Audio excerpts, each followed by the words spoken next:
नमस्ते प्रणाम। हम नीलम धुरिया। नमस्ते प्रणाम।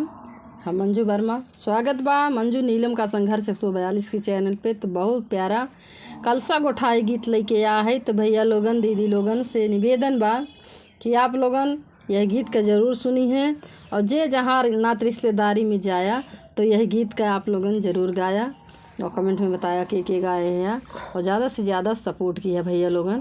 तो आवे सुने कलसा गोठाई गीत। ननदो कलसा नाही गोठली बवाल करेली, ननदो कलसा नाही गोठली बवाल करेली, ननदो कलसा नाही गोठली बवाल करेली। ननदो चुनरी मांगेली, ननदो पियरी मांगेली, ननदो चुनरी मांगेली, ननदो पियरी मांगेली। लहंगा नाही ननदो लहंगा नाही पावेली बवाल करेली, ननदो लहंगा नाही पावेली बवाल करेली। ननदो कलसा नाही गोठली बवाल करेली, ननदो कलसा नाही गोठली बवाल करेली। ननदो झुमका मांगेली, ननदो हरवा मांगेली, ननदो झुमका मांगेली, ननदो हरवा मांगेली। ननदो कंगना नाही पावेली बवाल करेली, ननदो कंगना नाही पावेली बवाल करेली।